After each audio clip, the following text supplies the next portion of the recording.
This is podcast 33. All right, here we go. Coming down in 3, 2, 1. Let's go. It's time. Put on play pants.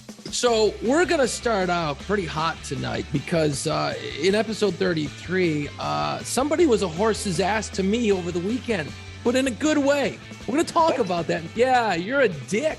You're a dick. And in a good way.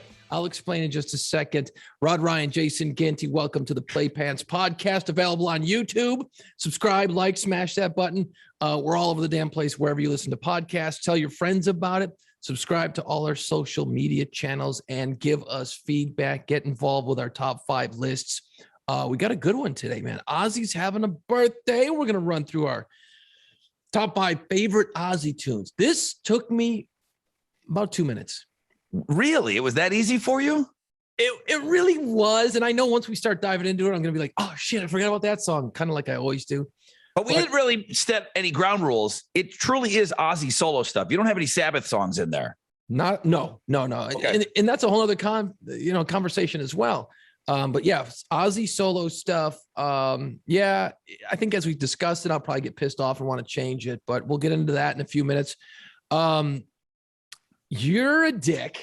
I don't know where this is coming from. Birthday boy, by the way, just turned 50. Happy birthday, Jason Ginty. And you said that after I called you a dick. That's pretty nice, man. You are a good friend. In fact, you know what, Rod? You are a very good friend, because the reason I call you a dick is because Friday night, this past Friday night, after we recorded a podcast last week, Friday night, I go over to the Crew of Tuck's den. And I was told, and this is part of Mardi Gras, this is where all the Mardi Gras floats are stashed. And then we both ride in the Tux parade for Mardi Gras in New Orleans. I was told there was something wrong with our float. And I was to go over there and meet with the guys and kind of advise on how to fix the float. So I come in and I'm pissed off. It's Friday night, but they said you had to be here at this time. I'm like, God damn it. I don't want to go over there. It's Friday night. It's my birthday weekend, man. I got family in town. Cruise over. My parents, of course, are in town for the Thanksgiving holiday. And they're like, hey, we've never seen the floats. Can we go look at the floats with you while you're doing your thing? I'm like, oh, man, I'm bringing a train of family with me. You're dragging the whole village with you. So I'm about 10 shades of pissed off by the time I get there, right? Get in there, open the door to the place. It's dark. And then what do I hear? Surprise! I hear a bunch of people screaming surprise. I turn to my left. We were rehearsing it with all the kids getting ready. So then I look and I'm really kind of, I was legitimately surprised. Okay. You know how like a lot of times the surprise will get out. It never got out. I never knew shit about it. I almost blew it. I don't know, 3 times during the recording of the podcast, just about talking about coming in. I mean, we were talking about Thanksgiving, and I was going to do Thanksgiving here in Houston. So I wasn't lying. I said, yeah, I'm going to watch the game because the Bills were playing the Saints right in the Superdome. So I wasn't coming in for the game. And then it must have almost slipped out 3 or 4 times that, oh yeah, well, the next day I'll be in, blah, blah, blah. And I had to stop myself because I didn't want to be the one. I blew a birthday party, a surprise birthday party one time. I was about, 7 years old, and I didn't get the memo that everybody was supposed to come in from the one street where he lived. It's Jeffrey Rosie's party. I take the path. His dad or his brother's like walking him down the path, and here's me, little 6-year-old by myself with a wrapped gift going over to his house, and I fucking blew the party. Like I blew it. I'm like, oh, where are you going? I'm like, oh shit. So I took the wrong route there. So I didn't want to blow. I've lived with that my entire life. So I didn't want to blow the surprise to your birthday party. So I'm glad that you were legitimately surprised. Dude, legitimately like shocked. So I look and I see these people, and I see my wife. She comes up and she planned the whole damn thing, which was incredible. Yeah. It was absolutely unbelievable. So she's looking at me like, look at this shit. You didn't know. And she's all excited. So then I start so my mind is starting to melt because I'm shifting gears from being pissed off, right, that I had to do some work on a Friday night, to all of a sudden my wife is standing there. And then I start to process all the chaos because everyone's screaming and yelling. So I'm looking out at all the people standing around. Well, it's people that I'm friends with locally. I'm like, oh, no shit, you're here. Cool, you're here. Awesome. Whoa. And then I see like our friend Briggs from Buffalo, and he flew in. I'm like, I look at him, I go, what the fuck is he doing here? And I'm like, oh my God, this is insane. Then I look over, I see you, and I see London, and London comes running up. She's like, Mr. Jason, surprise. Like, and then and then my buddy who I have grown up with in my neighborhood since I was 5 years old, I met this dude, Eric, and he's standing there. I'm like, what the fuck? So then I start freaking out. My synapses are fired, misfired, and I don't know what's going on. And I'm legitimately, everything that's supposed to happen for a surprise party is happening to me. And I'm just blown out of the water at the insanity of it. So when I tell you, I was surprised and blown away. It took me like 3 days to even process the shit. You know what I mean? Like it's such a shock. It almost overwhelms you, you know? Here's what I'm surprised at. I'm surprised you're not wearing one of the shirts I bought you for your birthday for this podcast right now. I'm actually a little hurt, as a matter of fact. I figured because I saw you the next day, and we got you just a bunch of silly T-shirts, but there was one specific one at the very bottom, and I saw you the next day. You were wearing one of the T-shirts that we had bought you. It was like the Old Balls Running Club or something. Yep. And there I was a little hurt that maybe you didn't wear the one on the bottom. And then I thought maybe today, seeing you on the podcast, you'd be wearing that particular T-shirt. Well, see, here's why I didn't. I talked to our podcast consultants, Rod, and what they said was we need to continually project into the future to get listeners to listen to future episodes. Bro, that shirt that I bought you, which we probably should say what it is. No. We don't want to say. A ton of people viewing this.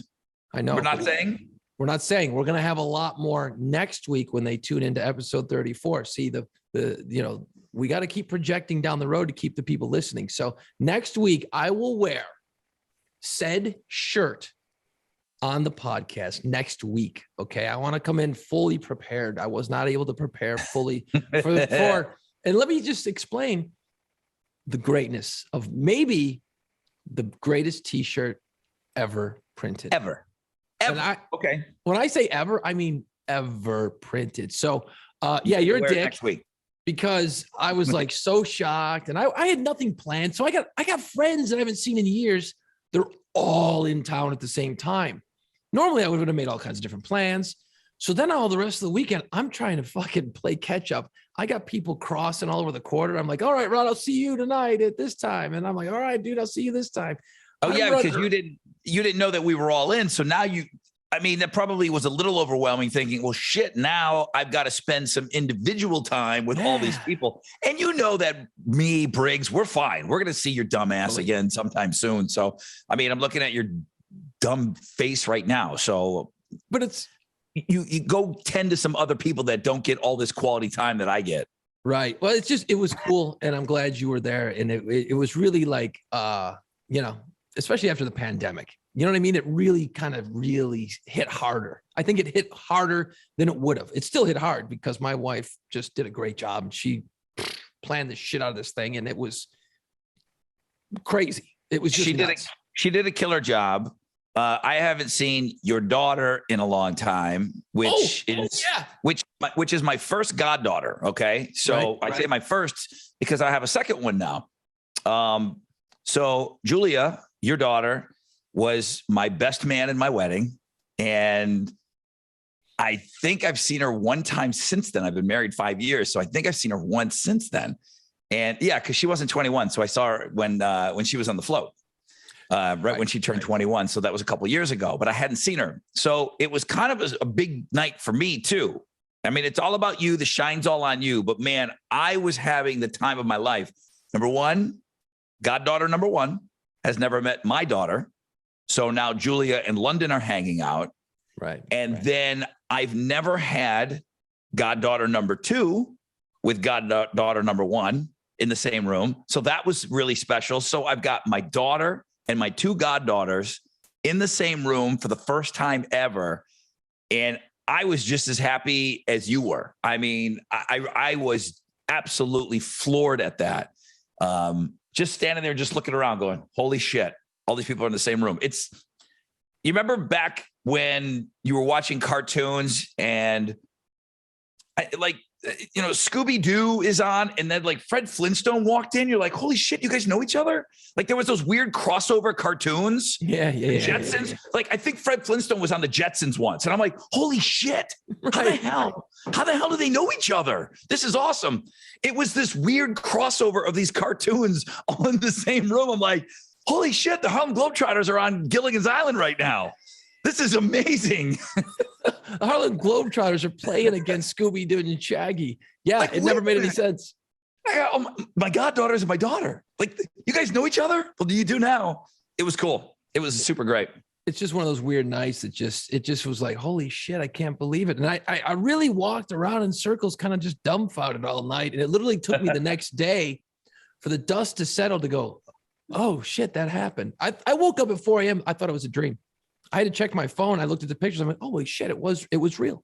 Very Did cool. it go by quick? I mean, it's like we're talking about this like a wedding. Wedding, same thing, man. It goes by quick. Everybody tells you live in the moment and try to breathe and just look around and enjoy it while it's happening. And nothing's going to stop your wedding reception from being 5 minutes long. Was the birthday party quick? It was, because I didn't have time to prepare for it. Yeah. That was the weird, because like if you're getting married, okay, I always tell myself, drink it in. If I go on vacation somewhere, okay, really stop, focus, drink it in, enjoy the moment. I always try to do that on vacation. I had no time for shit. I walked in and everything, it was like showing up to a fucking fire. And I went, okay, what do I do first? Who do I talk to first? What do I do? How do I want to talk to everybody at the same time. And it just what do I do with my hands? Yeah, it got wild, man. So if you really want to blow someone's mind, go the extra length and plan a surprise party for them, man, because it does just blow your mind. And it's something I'll never forget. I'll never forget the surprise party. Yeah, well, it is what it is. But it was cool in this fact that it was just so I'm fucking surprised, dude. I've never been surprised in my life, really. There's nothing that's been ever blown. I've always known. I've always seen it coming. I've always been that guy that's like, here it comes, I've never, ever been that genuinely surprised. I've always told my wife, don't do it. Don't get cutesy. Don't try to plan something. I don't want to be a surprise. I don't want that in my life. I can't handle it. I don't want any of it. I need to know. I'm a planner. I need to know what's going on. I don't need that. I would have freaked out if I walked in and there was a room full of people all there for me and I didn't know about it. I'd be like, what the hell? I needed to prep for this. I think I gotta make little notes about everybody. Okay, gotta make sure that I got everybody caught up. I know what to talk about with them. I wouldn't be able to handle it. Well, the worst thing for my poor wife was that, we're a team. I'll come up with crazy ideas and then she's the one who like schedule everything and make shit happen. Like, we're a great team. And I told her later, I said, man, it's a shame I couldn't help you plan this. Because it would have helped you a lot. She's like, yeah, it would have been a big help, except for it was for you, stupid. Right. So it was a crazy, crazy ass weekend. And then on top of all that, I'm fucking running like a fool.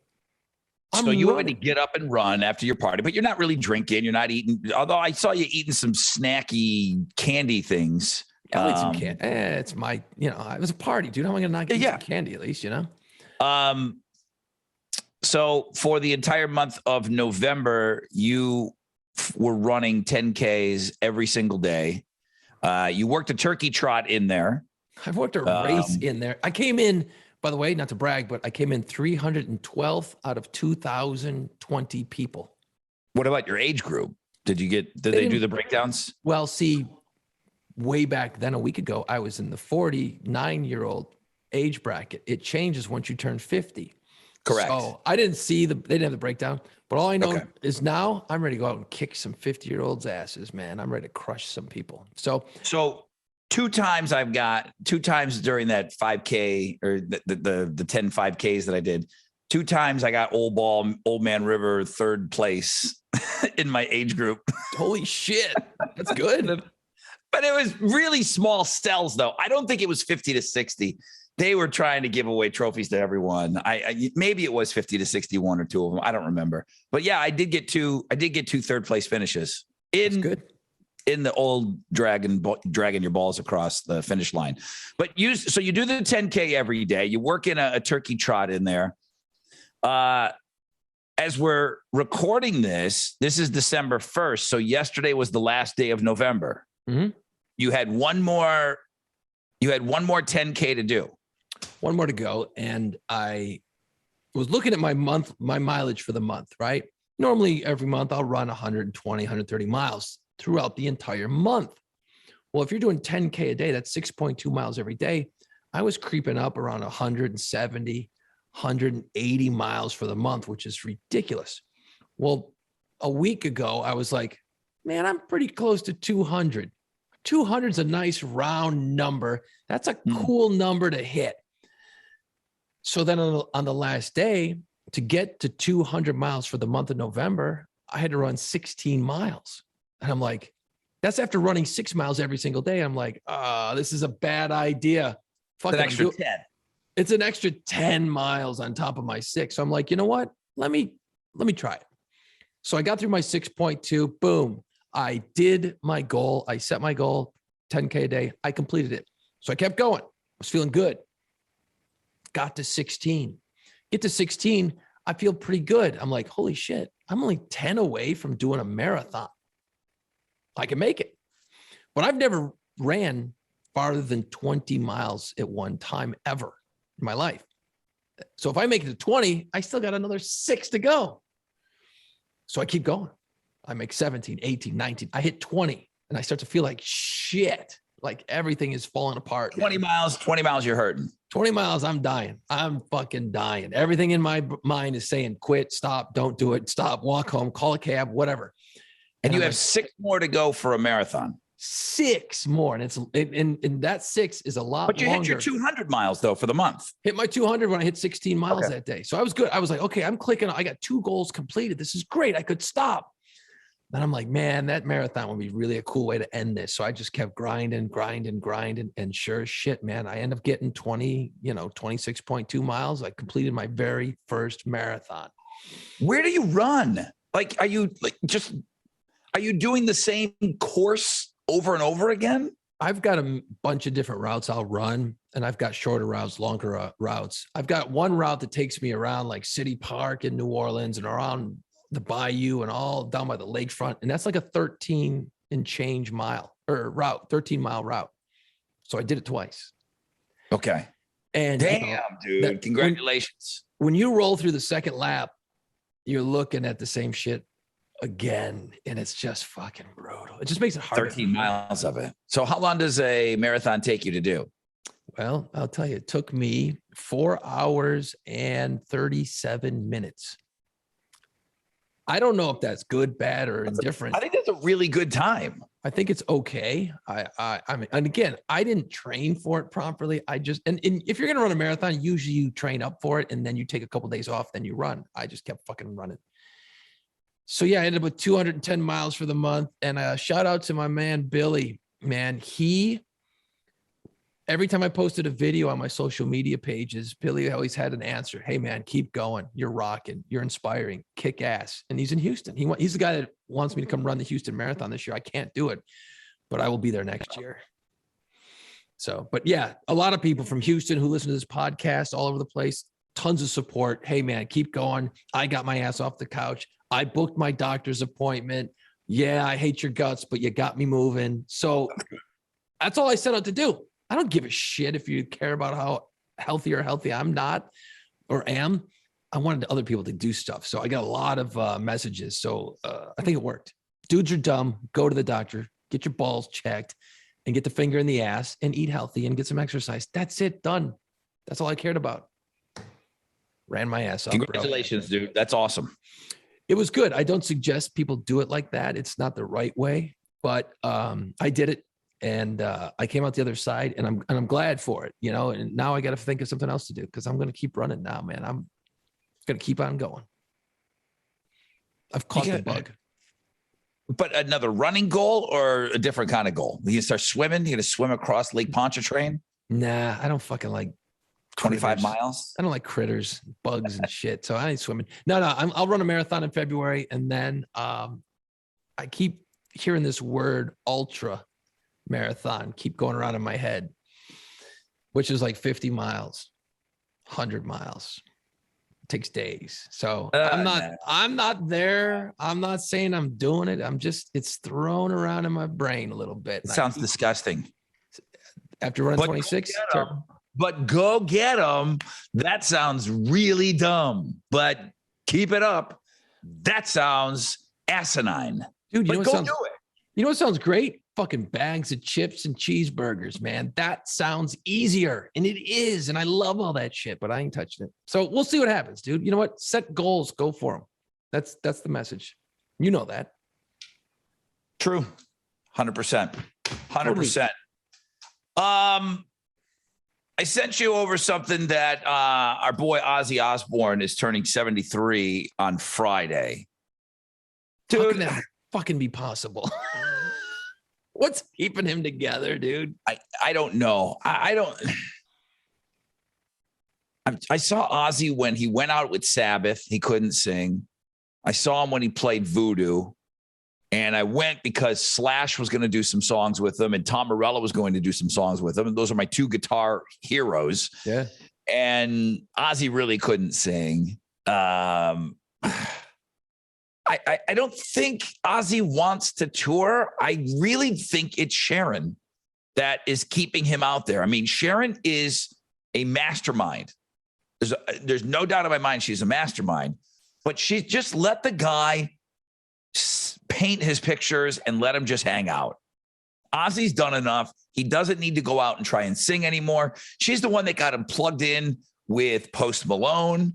And, you know, he's got that new producer that's like, you know, that Andrew Watt, who is perfect right now for him. And, you know, he's put a little extra shine on it. But as far as Ozzy going out on tour and doing any of that stuff anymore, you know, they keep kind of postponing it. Just, dude, you did it, man. You did it. And you did something that nobody thought you were going to be able to do. Even hit your 70s, for Christ's sakes. Nobody thought Ozzy was going to be 50 or 40 for that matter. But his solo career, you cannot deny, it's been amazing. The early stuff was so great. It's kind of like how I look at some of the Van Halen stuff. Like Van Halen was just out of the box. Boom, boom, boom, boom. I mean, they were just cranking out albums. And, you know, Ozzy didn't have that kind of success, but those first two albums are masterpieces. Yeah. So when it comes time to picking a top 5 Ozzy, I just don't want to take from Blizzard and Diary. So I had to kind of move some things around a little bit, but I still was able to pick my top 5 favorite Ozzy songs. It was difficult. You said this was easy for you. Well, easy in the fact that, you know, I play Ozzy on the radio all the time. So the obvious choices probably aren't going to be there again for me. We play a shit ton of Ozzy on the radio. So, you know, although I got to say, I got hits. This is a weird one. Did you ever interview Ozzy? Or meet him or anything like that? I met him. I went backstage. I made a Christmas card out of it one year. I'll find a picture somewhere. You know what? I think you sent me one. Now that you mentioned that, I think I got one somewhere too. It was a nice card, by the way. 2000. It was right when I shaved my head. The Saints had just gone to the playoffs, won their first playoff game ever. So the year is 2000. I had just shaved my head, and Ozzy, I don't know, whatever tour he's on, you know, the one that like never going out on tour again. Right. And that was 21 years ago. And he was a frail, old, scared man who came shuffling over to me and gave me the softest little handshake and muttered something to me. He was on a little exercise bicycle. That was kind of cool, but he just looked like a scared old man 21 years ago. Yeah. So if he's going to be 73 on Friday, I don't think he's improved. Dude, he was a couple years older than me when I met him. You put him and Mick Mars in the room together, see who falls down first, because they're not going to fight. They're so frail and weird and creepy. He was fragile. But back then, I'll tell you what, that son of a bitch knew exactly where he needed to be, though. I mean, when he was playing and he could sing, and I don't know if there was some extra shit on his voice. I don't care what they do. Ozzy is a bit of a mystery to me in the music industry. You know, I don't know how much writing Ozzy really does. I think that I think Jakey Lee, when after Randy passed away, Jakey Lee becomes a guitar player. He played on Bark at the Moon. And I think if you wanted to get song credit on Ozzy's album, you had to say that he kind of co-wrote it with you. Oh yeah, I don't know what I don't know what, because Sabbath, Geezer Butler wrote all those lyrics. Ozzy didn't write any music in Black Sabbath. So, I mean, I can't say any. I mean, I'm sure he was there in the creative process. I don't know. Ozzy's a bit of a mystery to me. He really is. I think a lot of the songs, in fact, there's been lawsuits over the years too by guys who were in the band who co-wrote the songs. But Sharon's like, look, you can write all the damn songs. You're not getting any credit for it. You'll get no credit. You'll get a check and that'll be it. And you'll go away. You'll get no credit. So she, like you said earlier, she's a bulldog. She protected everything. And you know what? Genius, because it makes Ozzy look like the man, you know. But where it gets weird is that if your name is on the songwriting, you get the publishing, you get the money. So that's where guys got pissed later on. It's like, hey, wait a minute. I wrote a song that you guys play on the radio constantly. There's money in it. I'm not getting a cent. So that's where those dudes got pissed. Yeah, Sharon's pretty fucking brutal. So much so that think about this. They fire Ozzy. Black Sabbath continues. They go and get Ronnie James Dio to sing, and they put out two of my favorite Sabbath albums, and Heaven and Hell might be my favorite Sabbath album of all time. Yeah, you just heard me say that. My favorite Sabbath album doesn't have Ozzy singing on it. But that's kind of when I came into Sabbath, though. Right. So that was my first Sabbath album. Now, of course, I knew Paranoid and all that stuff, Iron Man. But when they get back together with Dio down the road, Sharon doesn't allow them to call it Black Sabbath. Now, wait, they fired Ozzy. But Sharon somehow gained control. Yep. Her, Gene Simmons, they're machines. They're fucking machines. You don't have to like him, but she's a genius. And she made Ozzy because she picked him up out of the fucking garbage pile, literally out of a garbage heap, and then said, all right, you're fucking going to do it this way. And she's the reason he's probably lived this long and had 100%. The success he's had. It's her. Ozzy's been a guy who just kind of gets propped up. Here, sing these words. Here, do this. Correct. Here, do that. So it's her, and it's the cast of characters that surround Ozzy. Okay, it's Randy Rhoads. It's all these great guitar players. It's Zakk Wylde. Zakk Wylde. If you hear an interview with Zakk Wylde now, he totally is drinking the Kool-Aid. Ozzy is the god. Sharon is his mom. When mom calls, I go. When the boss calls, boom. Am I on this album? Okay, I get he's doing something with Andrew Watt. Okay, I'm not on this album. Boom. His feelings aren't hurt. When mom calls, when the boss calls, boom. He drops everything, takes off his leather, his Black Label Society vest, and goes because the boss called. Right. He's just, it's unbelievable, his allegiance. But I think maybe Sharon had calmed down a little bit and taken care of Zakk. Probably. He's a different one. He's a different guy. He's a different guy. He's so unbelievably loyal. All right. Well, we have a lot to unpack. We have a lot to talk about. So you're prepared. You've got your Ozzy top 5. I do. And you know what? This is going to send me down the Ozzy rabbit hole like everything else does, man. I'm so excited about uncorking this bitch and then spending the rest of the week listening to a ton of Ozzy shit. If you give me 30 seconds to talk about our lone sponsor, I want you to go back and double check your list that your top 5 is only 5. Okay. Like you don't have like 6 songs at number 1. Just make sure I'll give you a moment to review to make sure that you really have top 5. You don't have like every, I can't just say Blizzard of Oz and call it a day. You know what I mean? Well, and then number 1, every song with Randy Rhoads on it. You might pull that on me. So just double check your list. And I'm going to talk about the only sponsor we have of this silly podcast, Playpants. And it's our friends at Pirates of the Quarter. There was just a pirate tour going on earlier today as we record this on December 1st. There was an afternoon tour. There was an evening tour. People are booking them, man. And I was just in New Orleans. People are back. It was just, Thanksgiving weekend was a huge weekend in New Orleans, but people are coming back, man. Pirates of the Quarter. is the most unique tour that you can take in the French Quarter. Travel and Hospitality, 2021's Innovative Tour Company of the Year. They just found out that Luxury Travel Guide named Pirates of the Quarter as the 2021 Cultural Tour Company of the Year. There's no walking tour like it. Yes, there are other walking tours. You will see them all going on. Nobody's having more fun than the group that's rolling with the Pirates, because it's just that pirate mentality. I'm not saying that the other tours aren't good. What I am saying is that Pirates of the Quarter, the stuff that they're talking about, it's actual history. It's things that really happened. Am I saying that the other tours, the things didn't happen? I'm telling you that the stuff you learn, Pirates of the Quarter, that stuff is history. It's documented, and these pirates know their stuff. Piratesofthequarter.com. Spots are always booking up, but there's always room for you. Check out the Pirate Pub Crawl on the weekends. You go from bar to bar, and then you're hearing all these great stories about New Orleans and the places that you're visiting. It's just all this history is happening beneath your feet. So details on the link wherever you get this podcast at Pirates of the Quarter. Ozzy Osbourne on this Friday. Ozzy will turn 73 years old. Did you have a chance to look at your list? Do you have 5 Ozzy songs? Because I think what we've done for most of these podcasts has been a top 5 where you put 5 slots in there and not every, it's song tough. from an album or, I break the rules as much as possible because I figure it's our damn show.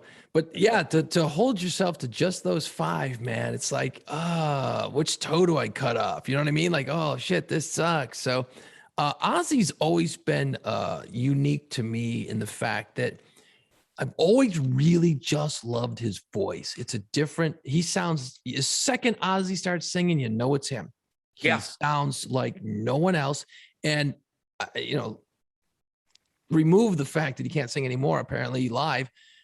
Back in the day, that shit was just powerful. And he had such a unique voice, and he had so much energy on stage. I saw him years ago. White Zombie opened up for Ozzy, and it was just unreal when he came out. That dude had energy on stage. As frail as he may be, he didn't look it on stage. He pulled it off. He's badass. But his voice, I've always loved his voice. Even the Sabbath stuff, it was a lot thinner back then, but still he had that tonal quality to his voice that was so unbelievably unique, and it worked so well. So that when Sharon grabbed him off of a garbage pile, when they dumped him, or when you're in England, you get sacked. You've been sucked, Osbourne. He was left for dead, man. He was left for absolute dead. They went out and got Dio. They put out a killer album in, Heaven and Hell. And then they put out Mob Rules. Sabbath was doing just fine. Yeah. Sabbath was doing good business. Ozzy, on the other hand, okay, well, let's try. Let's see. I mean, can we prop this guy up? And then he proceeds in 1980 and 81 to put out 2 of the greatest classic heavy metal albums of all time. And again, I'm going to state that when you talk about Ozzy and how much you love his voice, it really has a lot to do with that cast of characters that's with him, though. And you got to mention Randy Rhoads on those first 2 albums. Randy Rhoads was a fucking god. Congratulations. Randy Rhoads just made it into the Rock and Roll Hall of Fame. Thank you, Tom Morello, who probably single-handedly got that done. Right. But, Randy Rhoads came up with a lot of the riffs, and then you got some great producers. Sharon surrounded Ozzy with some great shit. But what's interesting is that, think about that. You've got Dio and Black Sabbath going on. So then here's Ozzy, and that's like your ex-girlfriend going out and getting a boob job and looking hotter and exercising. And now she's out with all these dudes and seeing success. So then Ozzy's like, well, fuck, that blows. And then Ozzy goes out and gets a better boob job, gets a better body, and then he makes better albums, at least in my opinion, than what Dio and Sabbath was doing. So it's like you got this cool competition going between the two, which, they're going to, I'm sure they weren't necessarily competing, but you hear what they're doing. They hear what you're doing. Competing 100%. You're going to want to try harder in those 2 things, man. You know how that is. Competition raises the bar. You're going to want to try harder. So who knows if that had anything to do with any one of those albums, but the first couple from Ozzy, holy shit. And you can put those on and just go, okay, I'm good. They're all good. Love those first two albums. So, Rod, you want to go first? Yeah. 1980 is when Blizzard comes out. 81 is Diary of a Madman. And I remember my friend's older brother was going to Ozzy. Diary of a Madman tour was playing in Buffalo. And that's when I first started hearing Ozzy. It was from, it's always somebody's big brother. And my sister, I give her so much credit for so much of the music that I love. She was 3 years older. That's the sweet spot right there, because it's not disconnected enough where she's leading, she's, blazing the trail. And then my sister started getting into Ozzy. My first cassette was Bark at the Moon. That was 1983.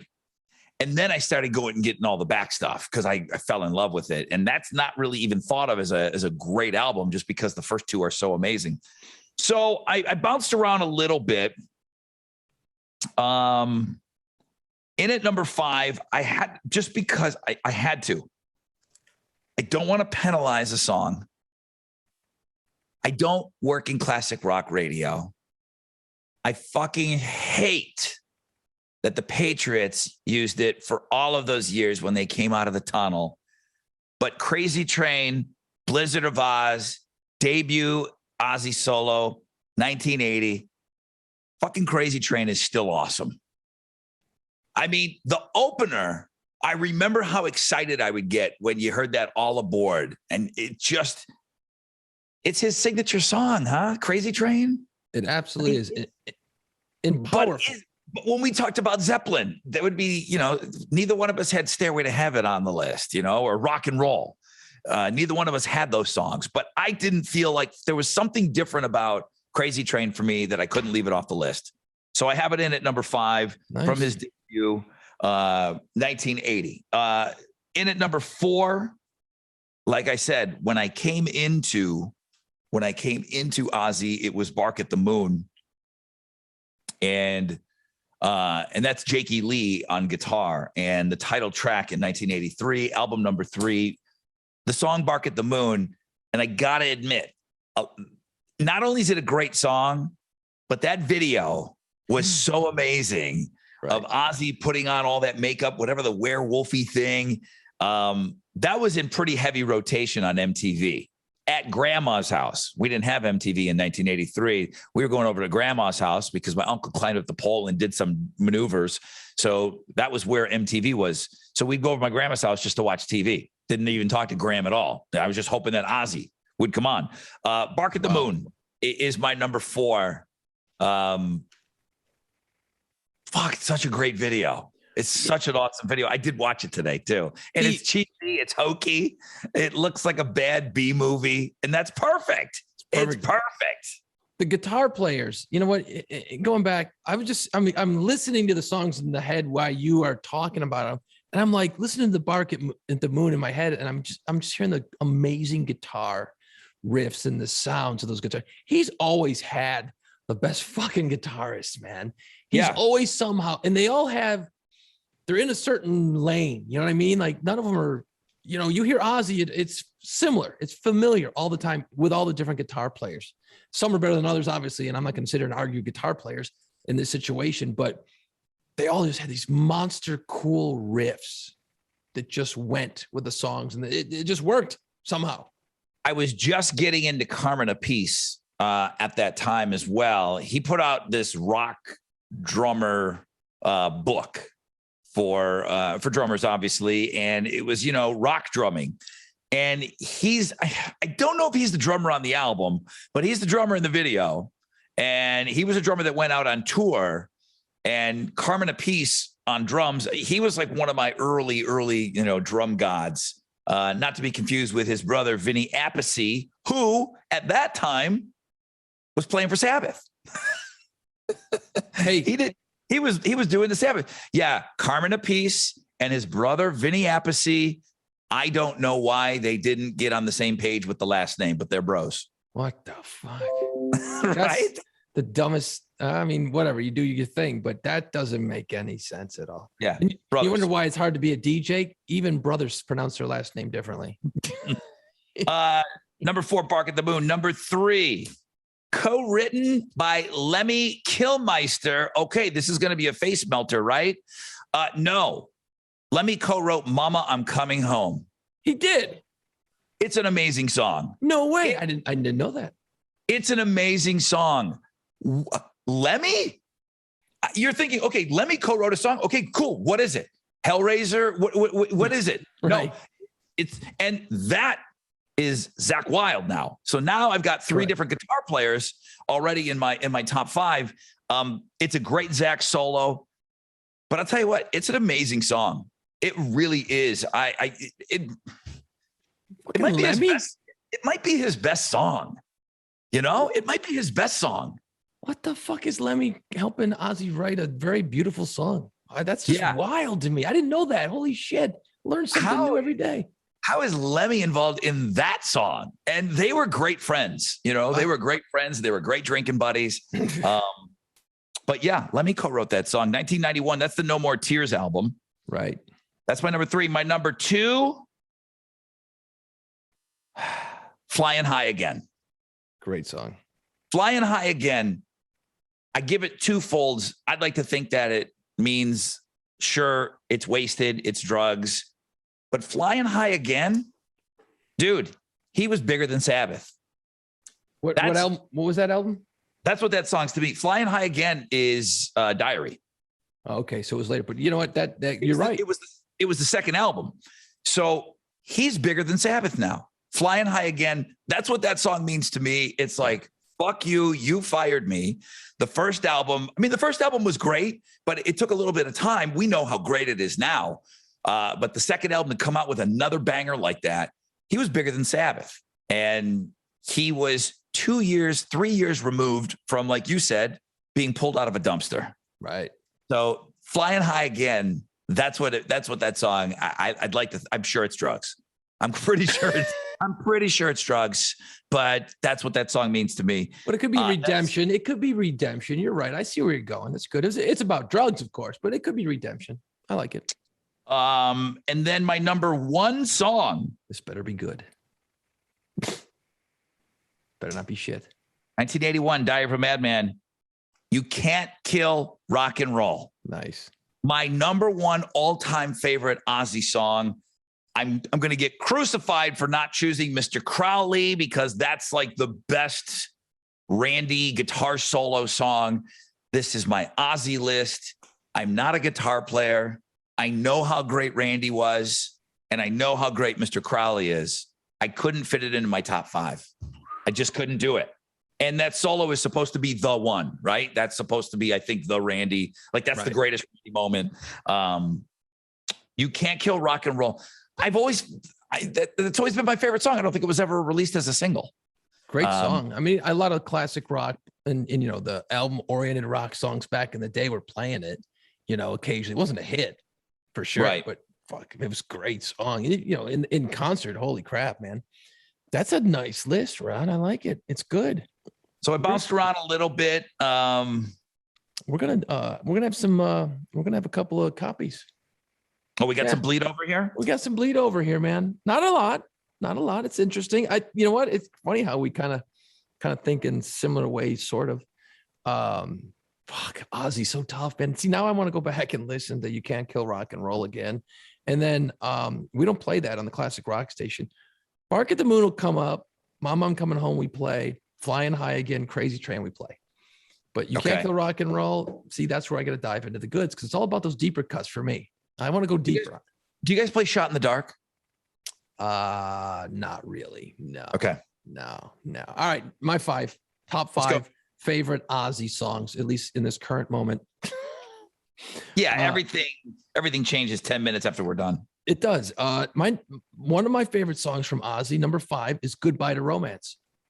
I love that freaking song. I know it's slow and drippy and shit, but it's just something cool about it. And you know what? When Ozzy sings a slow song, it's still fucking Ozzy. You know what I mean? Like, it's still cool. And I just love But he the wasn't song. afraid to do that. I mean, go back, look at some of the Sabbath stuff. I mean, they did Changes. Was that the first? And Was Changes the first power ballad ever? Maybe. I love Changes too. That's a great freaking song. But yeah, Goodbye to Romance, number 5. Okay. Number 4, fun fact. I don't know if you knew this one, Rod, but Let Me Killmeister helped write this song. I don't know if you knew this. Wait a minute. It's called Mama, I'm Coming Home from the No More Tears album. What the hell? I'm gonna be thinking about that all night. You just don't think Lemmy when you think this beautiful song and Ozzy letting doves out and But see, you got to think about the No More Tears album. If the second I heard Road to Nowhere is on there, No More Tears, the title track. It's the title track that is so do. That's so great. The production is much slicker. It was a different time period. Clean. Everything's got a much different sound. I mean, there's keyboards, but I mean, there's a lot of keys going on, and it's much glossier than the earlier stuff. But it is such a great sounding album. Like the production is great on it. And Mama, I'm Coming Home is basically a love letter to Sharon from all his screw ups, basically, and being on the road so much. So that's what really makes it powerful. You know, once you realize the meaning behind it. So it's such a great song. That was at number 4. My number 3 favorite Ozzy song is Suicide Solution. I fucking love that tune. And it has nothing to do with suicide. It's the whole wine is fine, but whiskey's quicker, whatever the line is. It's just, he's talking about all these different things in it. And it's like, ugh, dude. But the song is an anti-suicide song, really. An anti-suicide song, but some kid did kill him, take his own life. And I don't remember the exact, I mean, there was some kind of connective tissue to the song. I don't know if the kid wrote down, if he left lyrics, left an Ozzy CD, I can't remember, but it definitely, Ozzy they were looking at Ozzy, dude, what are you doing with this song here? And you're right. It is an anti, because Ozzy had thought about taking his life 100 times. Through alcohol, but it was a slower way and all this shit. So if you look at the lyrics, you'll see, oh, okay, I see what he was getting at there. But yeah, I just love that tune. And we just talked about this song, number 2. I love this tune, even to this day, Shot in the Dark. I love Shot in the Dark. Something about it. It just hits out of the gate, and it's just got a cool groove to it. The whole thing just smokes from beginning to end. It's weird to think about the videos that Ozzy, you know, I think of that. I think it was a live Shot in the Dark. I think it was Ozzy live on stage. Yes. And I think that's probably Randy Castillo on drums. And I remember the video, of just, Ozzy going back and forth and, on stage. Some of these songs I associate with videos too a lot, just because I never worked in classic rock where I played the songs all the time. So I listened to them on my own a million times. But these, Ozzy was in pretty heavy rotation on MTV for a long time. Because he had such cool videos and such a cool look, and he was different. And this one, I'm shocked. Like my number 1 is going to be a shock, I think, to you, because I've played this song so many times on the radio for the last, 7 or 8 years, constantly. My number 1 Ozzy song, and I've beat the shit out of this song, is Crazy Train. It's still my number 1 favorite Ozzy song. Something about it, and you said it earlier, all aboard. And you're like, oh, well, okay. Looks like we're going to go for a little ride now. And then do-do-do-do-do-do. And you're just like, and the riff, that guitar riff throughout the whole song, and the solo is sick. That whole Randy Rhoads thing throughout that whole song. And there's a lot going on in that song. If you really focus in on the guitar, and I don't know shit about guitars, there's so much going on. And it's so fucking great. In the message, people think it's all about going crazy. No. It's about not going crazy. Those lyrics you listen to the lyrics. I know you're not a lyric guy. Listen to the lyrics for Crazy Train. They're awesome. It's not what you think. It's really well thought out. And it's like, wait a minute. This is Ozzy saying this? Holy shit. It took me years to even listen. Well, again, he probably didn't write it. Whoever wrote it wrote some great freaking. So Crazy Train, a song that goes against everything that we've always talked about. I play the shit out of the song. I don't ever want to hear it again. I will still crank up Crazy Train. It's just I one of needed the to ones. have it in my top 5. I absolutely needed to. It's just too great. It's too all time. You know, if we would have done a top 10, I would have had it at 9, just to say that I had it in there. But I'm not doing a top 5 Ozzy and not doing Crazy Train. It's very easy for me to do a top 5 Led Zeppelin and not put Stairway to Heaven on there. Oh, it's so easy. Believe me, it's real easy not to include it. Yeah, well, and that's not discounting that great song. It's a cliche, but Crazy Train still works. And if you sit there and you really listen to the guitar, damn it, it's good. Just that simple, you know, and then do.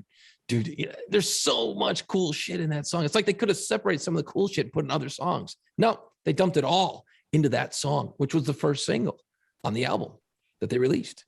I think we'll both get chewed up and spit out about not having Mr. Crowley on there. I like it. It's a little too Halloweenish for me. Oh, fuck. I'm going to eat shit for that, aren't I? Yeah, you are. It's like too drummy for Rush. I had Shot in the Dark written down, and Over the Mountain, just that drum. I'm not even doing any more drum. Don't even talk to me into doing drum things anymore. You don't get any drum intros. I'm just going to say, boy, that drum intro is really good. And I'll leave it at that. If you don't know it, I'm not going to do it. Gosh, you're so mad. I am upset. Go look at the social media and look for Ringo Ryan's drum masterclass. I didn't know you had a masterclass. You know what's funny is when we were doing that episode, just to let you behind the curtain, we're doing the episode like 3 or 4 episodes ago, and we ended up talking a lot of drum stuff for whatever reason. I can't remember why, but you're giving examples of different drum shit. So by the 3rd time you did it, I was in the moment of the podcast, but meanwhile, in my other brain, whatever that is, a bit as I'm talking to you, I was writing the bit as you kept doing. And every time you started doing drum shit near the end, I just started smiling because all you were doing was giving me more shit for the fucking bit. I can't understand how you got mad at that. I don't know why. The Vibra slap. The Vibra slap. Okay, I don't know what that is. That's not something that some movers found underneath my bed. The Vibra slap is the doo-doo, doo-doo, doo-doo, doo-doo, Ozzy, doo-doo, doo-doo, doo-doo. Oh, that thing sounds like a rattlesnake. The Vibra slap. So it's kind of like think of like a cowbell, and it's got a wire on it, and then it's got a ball here, and you hit it, and it goes. Blah, blah, blah, blah, blah, blah. I have to explain this. Don't be grabbing these sound bites. I'm not explaining anything more to you. Dude, I think like a wood block and a ball and I'm done. I'm done talking. I quit. When was the last time I quit the podcast? Fucking 10 minutes ago. Dude, all I know is I'm taking that and that is going to be. Here's the problem. Every time you start making the noises, I got to immediately shut up so that I can isolate the sounds and shit. So like now you're going to be so self-conscious of fucking saying shit. If I immediately shut up, you're going to be like, fuck, he's going to use this for something. I'll only do it while you're talking so that you can't get a good soundbite out of it. Damn it. We need a multi-track recorder, dude. Who else is doing a podcast talking about the Vibra slap? Nobody. Okay. You only get this stuff here, kids. Well, that's why we got 2 listeners. I suppose the Vibra slap. Okay, I'm gonna have to go research that. I can see if I get my kid one. He's got a drum set. Do you need a Vibra slap? It's really like the only time you use it, man. When you're doing an Ozzy song? Yeah, I mean, I guess it's kind of a Latin percussion thing. I guess I don't know. I don't know. I don't know where you would use it. So the wood block comes in handy. The cowbell comes in handy. I'm trying to think of another Vibra slap, and I can't think of. We didn't even have it in school. What we did have in school, because I'm hearing all this Christmas music now, is. What is the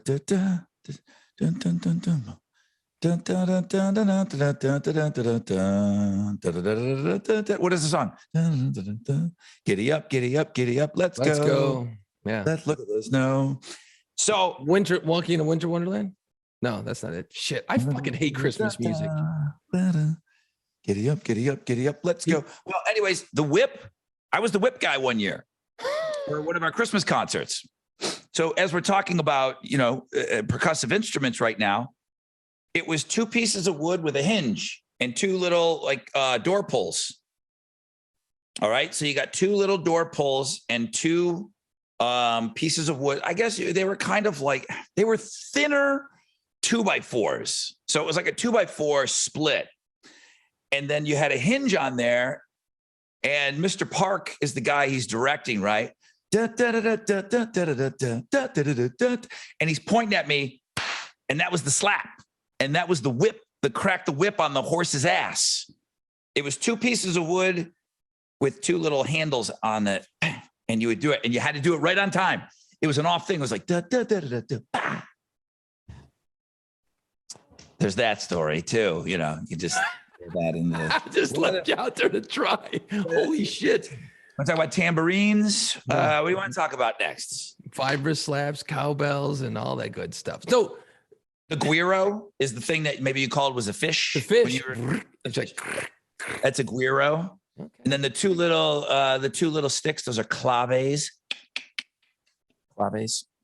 So when you get, and just as a guy who's not a musician, I ask this question legitimate. I'm not trying to make you make weird fucking sounds with your mouth again. Like you got all, like you're playing the drums or whatever. Like when do you go, hey, you know what this song needs right here is a vibra slap? Like where does that come? Is there just one in the studio? Like, hey guys, check this out. You know what I mean? Like where do you get those weird sort of instruments that don't normally fit your sound? You know what I mean? Like I don't know. I mean, that vibra slap in Ozzy is weird. It's cool though. I mean, think about how great it is. it makes it that just like I said, they dump so much shit into that song. I mean, where did Slipknot say, "Hey, we got to start beating on garbage cans"? You know, I don't know. I guess somebody did it, and there it is. I was never involved in a song in the writing process or the recording where I said, you know what, a garbage can would sound really cool right here. We should just beat on them for a little bit. You know, somebody had it laying around. They said, hey, let's try this. I mean, you just kind of try shit, which kind of cool because if we're done with the Ozzy thing, Yeah. I wanted to mention, and I don't know that I'm in deep enough to talk about it, but I'm watching this Beatles thing on Disney Plus, and it's a different kind of viewing. I'm watching something that I've never watched before. It's cool. So it's being sold as a documentary, and a documentary usually has a narrator, or you're reading a lot, and it's bringing you up to speed on everything. This Beatles footage that you're watching is fucking raw. And it's them and the creative process of them giving themselves 14 days to write Let It Be, which what ultimately becomes Let It Be. But they're writing an album. And it's the Beatles, these three geniuses and Ringo Right. are sitting around. Jeez. And they're noodling. They're noodling and they're playing things. And you watch, these superhero movies that are like fast cuts and explosions and everything. This is the fucking complete opposite. There's so much space in this thing. I don't know. There was 100 hours of audio and 80 hours of video. They let cameras film every second that they were in this room together writing an album. I've watched.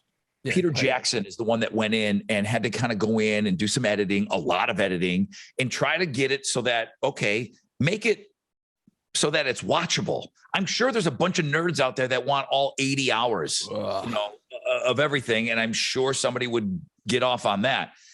Peter Jackson got it down to, how many hours am I getting into here? 8? I think it's about 8. There's 3 episodes. It's like two and change each episode. So you're looking around 7-8 hours of shit. But I'm only an hour and a half in, I think. But I'm enjoying it though, because it's a different experience. You're like a fly on the wall, and these geniuses are coming up with songs. What's really cool, I'm about an hour and a half into the first episode for whatever reason too. And I'm watching the first 20 minutes. I'm like, okay, when's it going to kick into a normal documentary? Like I kind of kept waiting for them to shift gears. Like, okay, here's your sample of what this was really like. And now let's really fast forward and edit and shit. And they didn't. It's just that raw vibe. And I started thinking about it like, coming from, my world or your world too, being sort of in the business of music and radio and all this shit. I have a different appreciation for that type of thing.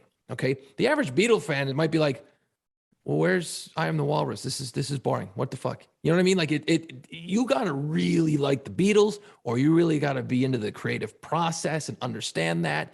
So it's not like your normal fodder to watch. And as I'm watching it, at first I'm like, well, this is crazy. But then a few takeaways. And again, I'm an hour and a half in, so I can't wait to watch the rest of it. But 3 very things I had questions about that I didn't know. First of all, Ringo is just a puppet. He's just a puppet. He's being told what to play, at least in the first hour and a half. Hey, play it like this. Doom, doom, doom. And he does. He's good at it. You're an hour and a half in. Right. And John and Paul are using all the air in the room. Absolutely. I mean, you know what I mean? Like, they really haven't even given George the time of day yet. So, yeah, Ringo was the afterthought. And in Paul's defense, when you sit down and you write a song, you have a drum, and Paul knew how to play the drums. He played drums on some Beatles songs. Right. You know how you kind of want it to go. And so we're flies on the wall. We're watching this creative process. And you're right. Paul is telling Ringo, hey, do this, do. He's telling him what to do. And Ringo looks bored out of his balls. At this point in the doc, Ringo is bored out of his balls, but he's the separation. He's in a drum set, right, which is raised. So he's taken out of that circle. He's not at eye level. Yeah. He's above them, and George, Paul, and John, and Yoko, I'll get into that in a second, are all at eye level, and they're in a circle together. And Ringo is really on the outside, and I'm wondering what is the purpose of him being on a riser. It's just not. You're not right there. He's not in their face. But what's interesting, but at this point, I think they all very much so knew their roles in the band by that point, because this is like this is the end of them. This is the end of the Beatles. Ringo's like, fuck, I'm just going to show up and I'll play my drums and I'll do what Paul wants and I'm cool with it because I'm in the Beatles. I think it kind of felt like that, at least from the first hour and a half of the doc. And I agree. That's the vibe I'm getting. The other thing I never realized, and it was always like, I'm not a Beatles super fan at all. I'm a fair weather Beatles fan. But you always heard Lennon McCarthy. They were the geniuses, and they were. But it was interesting to see for me just how fucking unbelievable Paul McCartney was. And John is just chilling. And then all of a sudden he'll throw in some great shit. But then when he throws shit in, it's fucking great. So you've been in the studio. You've been in bands. You're working with bands. You're writing original material, right? You guys were writing songs back in the day. Mm-hmm. My question is everybody going that fast trying to write songs? Like, holy shit. It was like it was a fucking race. They were fucking machines. They were machines. They were genius. They were geniuses. I mean, that's why the Beatles are thought of as the greatest band of all time. I mean, holy shit. They were just churning out music. Just constantly. And then like they're calling out, okay, go down to E, go to D, whatever that fucking even means. And then poor George is like, he's trying to find some leads and shit. And they're like, dude, do it like this. He's like, well, give me a fucking minute, basically, is what he kept saying. Like, give me a goddamn second to figure out what the fuck you guys are doing. Like, here he's trying to play catch up all this time, and they're just rocketing down up into the stratosphere, and he's in a fucking Buick. And he's like, guys, I can't keep up. So think about you and I, and as we're talking about doing the podcast, and, we're sending ideas going back and forth. Right. You don't want to send, I send you something and I'm like, man, this is gonna be really good, really good. And you're like, nah, I don't want to talk about that. It's like, shit, I was kind of into that, man. Right. Like we don't really have that problem. But when you're in a band, you start playing something and no one else is vibing on that. Like no one else is just, you think like, hey, this is going to be really cool.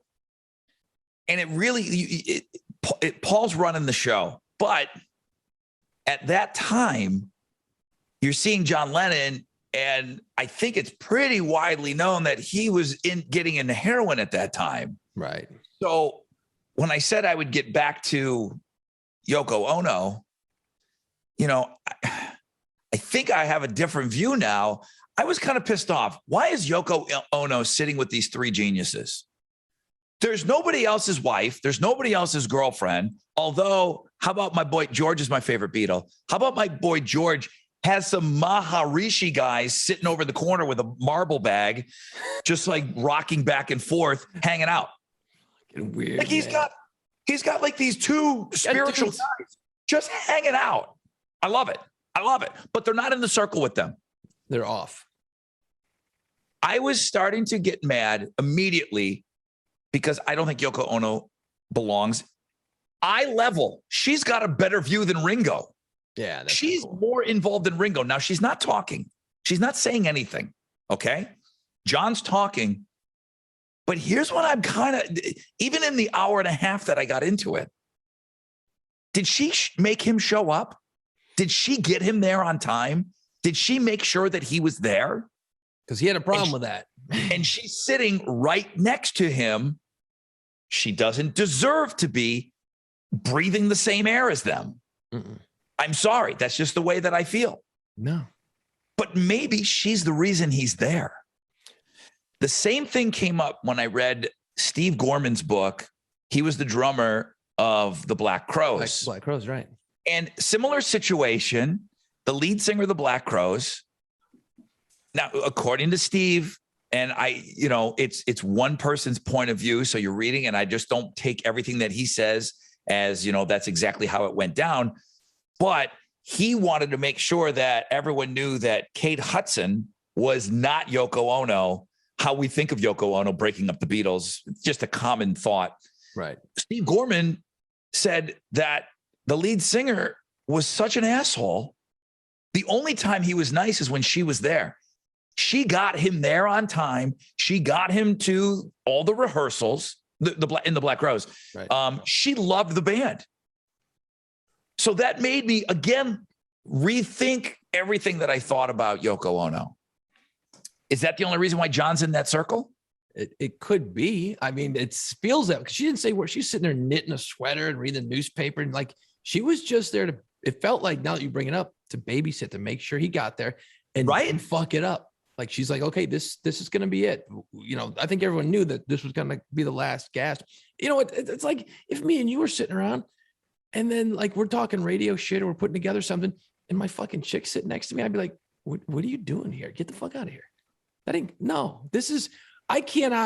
wouldn't be able to concentrate because when you're in that creative zone, this, when you're in your studio, you're in your safe space. There are no rules. You can say whatever the fuck you want, right?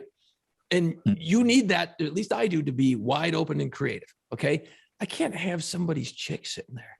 I'm going to be a little bit shy about letting the freak flag fly at 100%. You know what I mean? Like, I'm not going to give my all. So that would drive me nuts. So the other guys are like, oh God. So whether if that's the only reason why the Beatles stayed together as long as they did. I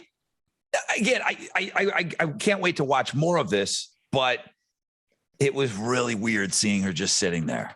But I'm like, but if he's all heroined out, she's the one that got him there. Yeah. So you almost got to thank. So all these years of us making Yoko jokes and calling every girlfriend the Yoko of the band, maybe she was the one who actually kept it together long enough for them to finish this project. This is what freaked me out. And everyone's just kind of throwing out some ideas and then you just start playing. And then like you said, Ringo is like waiting. I'm like, okay, do they have a groove? Okay, now I'm going to jump in, boom, boom, boom, boom, boom. And then one of them stops. It's just like Ringo's like, oh shit. Okay. That went nowhere. Ringo's just got to sit there and wait for them to come up with something. Did you catch this? Cause it happened twice in the first hour and a half. The song is not on Let It Be, but John's sitting there and it's kind of like, they're kind of going back and forth, Paul, it's more like Paul, John, John, George. Right. So there's a moment of silence. And then all of a sudden you just hear, don't let me down. Don't let me down. And I'm like, holy shit. He's introducing this to the band. And he's like, yeah, that's all I really got. I don't really. And, they're like, well, what is that? Okay, hey, what's going on over there? And he's like, well, that's all I really got. And they timed it out. And they're like, hey, well, that's 40 seconds. You know, we only do 2.5-minute songs. We can maybe build on this. And then Paul starts playing something else. And Don't Let Me Down just goes away. It is a great song. It goes away, dude. It's unbelievable. It's unreal. It winds up on something else down the road, but it doesn't wind up on this album, and it just gets lost in the shuffle. I don't know if our guy's on heroin over there and he forgot what he just fucking jammed, but Paul just kind of goes and does something else. What? Well, you're hearing the first notes of a Beatles song, and that's kind of what's happening the whole time you're watching these guys sit around and, again, noodle on the guitars and bang through old songs, bang through cover songs, but all that leads to something. And a lot of times singers will have melodies, but they don't have lyrics yet. So they just they're mumbling nonsense. Mm-hmm. And, dude, Hey Jude is coming up. There's some things that are coming up, I think, that you're going to see just happen. Get Back. I mean, they even said, like, Paul's noodling, fucking around.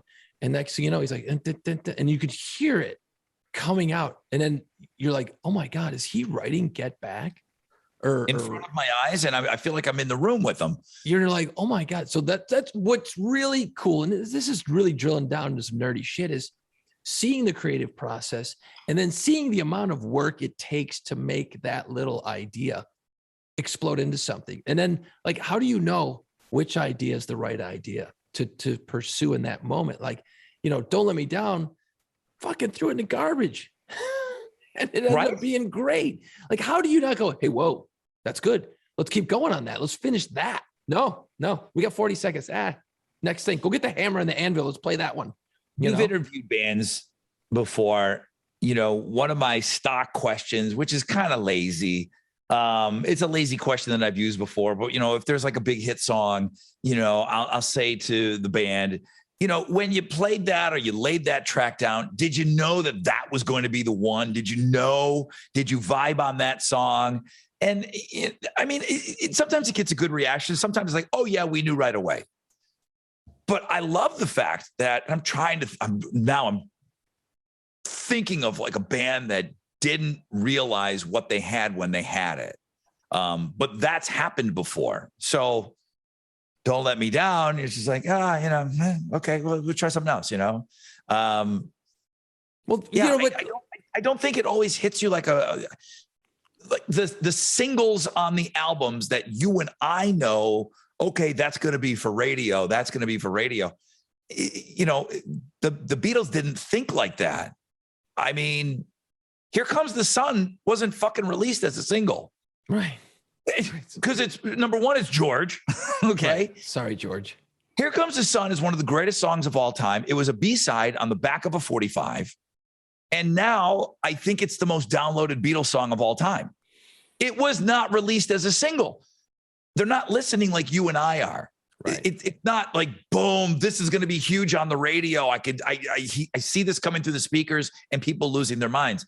They're writing song after song after song. They're all their little kids. So, we're listening different than they are. It's crazy because you don't know. And I've asked that same question. Like, hey man, this song is huge. Did you know when you're putting it together? And it's a lot of times like in that creative moment, you don't know. Because how many times if somebody, like, you'll do something on the radio, and this happens all the time. I'll do something on the radio and I'm like, fuck, man, that was funny, or that was a great line, or that was really cool. Or like in your head, you're like, okay, that was pretty neat. The way I strung that together, whatever it may be. And then you go and you do like 10 other things that you thought kind of were just okay and sucked. But damn it, if the feedback on the shitty stuff that, you didn't really put all the effort into, that gets all the feedback. And that one thing that you thought was really funny or really good dies on the vine. Like how many times? Did you not hear that funny thing that I said? You're laughing at the wrong. It's just like making a movie. These directors, these guys, the writers, they go and they look to see what's getting the laugh. And it's like, oh shit, I thought that was going to kill, but this killed. It doesn't. And then like I've asked the question before of guys, if I'm drilling down on an interview with somebody, I'm like, okay, this is your song. How do you know when it's done? Like, how do you know when it's done? And the answer they always give me, you just know. You just know. Okay, thanks for nothing. That's you know who what I mean? so that's something that I got into. And if I got extra time, and sometimes I'll just nerd out with somebody afterwards. I know I got X amount of time on the air, but Jared Leto, if you listen to 30 Seconds to Mars songs, I mean, he's a fucking mad scientist, and he just layers and layers. Oh, let me bring in some kids to sing this chorus, and then he's almost like, it's almost like the Beach Boys, where, he's a mad scientist in the studio, and it's like, oh, all day you're listening. And then all he did was add a triangle. It's like, yeah, did you hear that? Did you hear that? It's like, no, it's like, yeah, but there was a triangle right there. I hit a triangle. He get the vagina slap thing or the vibra slap thing or whatever the hell it is. Right. I asked Jared Leto, how do you know when to stop? Who tells you, And he said his brother is really good about that. Okay. His brother's a drummer. And he said his brother's like, okay, dude, this is just getting layer. It's getting so much. I've asked the same question of the guys in Blue October. And, Justin is another guy that, he's a mad scientist in that studio. And he just has this sound. And it's like Brian Wilson. Brian Wilson had this, he had all of those songs constructed in his head. And I believe that he was Beethoven, and he just heard it all in his head and just needed it to be a certain way. You're watching this Beatles thing, and there's 3 dudes like that. They were all in the same fucking band. That's what's the insanity of it. And, we're sitting around, we're shitting on Ringo. We're watching this one thing, and we haven't even gotten to, okay, Ringo, what goofball song, what Yellow Submarine you want to do this time? What piece of shit you want to do? We have an Octopus's Garden for Ringo over here. But you know what? It's for me, it's just seeing that process, because you've been in the room when we're throwing a football around and we're trying to come up for a promo idea, or hey, we got to give a fucking washer machine away for a client. What the hell are we supposed to do with that? Okay, go figure it out. And we sit in a room and we throw the ball around, and we're like, well, what about this? What about that? What about this? And you're just throwing ideas on a chalkboard, and then eventually, for some reason, through multiple fucking dumb things coming out of everybody's mouth, we figure it out. And that creative process, that's the best part to me. When we're in the room, we figure it out. Once we're done and we're talking about it on the air, I'm like, okay, cool, whatever. It's just another thing. It's that process in the studio or coming up with it. It's like, well, it's the same thing with a painter. How the fuck do they know when their painting's done? You just know, I guess. So you brought up radio promotions. I'm looking for something that I posted a long time ago. Our friend Brian Stager. This guy was a savant. And he was a sales guy that we met when we first moved to New Orleans. And he wasn't shy. Okay. So this is going back to the Beatles, and like, you're vulnerable, man, because you don't want to put something out there. If you really like something, and if you don't sell it right and everybody shits on it, you're like, wait a minute, I know this is great. Hang on a second. Right. So Brian, what I learned from him is he didn't give a shit. Whatever hit his head, he was so creative. Now, he gave you 100 things, but 3 of them were great. Right. But he could give you, not everybody can give you 100 things. He was the complete opposite of somebody that just comes up with that one thing and just expects everybody to like it. It's like, no, be a Brian Stager and come up with 100 things. I put this on his Facebook page years ago. It says the best predictor of creativity is not the quality of ideas, it's the quantity of ideas. That's how you know that you're creative. It's how much shit you come up with. And then if you just come up with so much shit, some of that stuff's going to be good. So as far as radio promotions, he was so top of mind, and it's like, well, here, I got a coffee cup, and then boom, people drink coffee in the morning. So we'll put your name on the coffee cup, blah, blah, blah. He's just talking. And I'm watching this mad scientist go. We'll put your name on the coffee. People drink coffee. They drink listening in the morning, blah, blah, blah. They drive their car. They spill the coffee. Okay, let's get a lid for it. He would do this in front of me. But and I'm watching him go. It was like the Beatles. and the greatest thing about that is that's the creative process, because then he's also around guys like you and me and other people in the room. And what did they do? They went, hey, whoa, whoa, whoa, back up, slow down, coffee cup, wait a minute. And then you'd refine it. And that's the creative process, man. And the creative process, that's the best shit. You know, I've been doing radio for a fucking 1,000 years. The only part I really like the most is coming up with everything that we do, whether it's writing a fucking 10-second line that I'm going to say, or coming up with fucking Ringo Ryan, or any of these weird creative things where you can be in a room and you got people who are fairly like-minded and you're in a safe space. No Yoko's allowed. You know what I mean? And you can just throw shit on the wall. I mean, how many times did we throw the craziest shit on the wall and it was all just shit? But again, we threw 1,000 ideas, and eventually we would start moving shit around, and then boom, there we are. We're fucking giving away a turkey baster on the air, or we're fucking naming something crazy, or we're fucking golfing with strippers or anything like that. Brian comes to me, he's like, hey man, this guy wants to do this gas giveaway. And it's like, he's like, okay, so now there's no stopping him. Okay, well, we can give away some gas. We can give some gas cap. Yeah, we'll give away some caps. So we'll give a gas and a gas cap. You'll call it the gas cap. We'll give away a gas cap. Okay, you don't like that one? Okay, well, great. Well, listen, it's an appreciation thing. So we're giving away a tank of gas, tank of gas, tanks for listening. We'll call it tanks for listening, and we'll give away tanks of gas. Yeah. Now, it would be that's almost real time that this guy was presenting stuff to me. Tanks for listening. I'm like, okay, stop. We're on to something there. We may have had something. Now, I say almost real time, probably about 5 more minutes worth of shit was spewing out of him.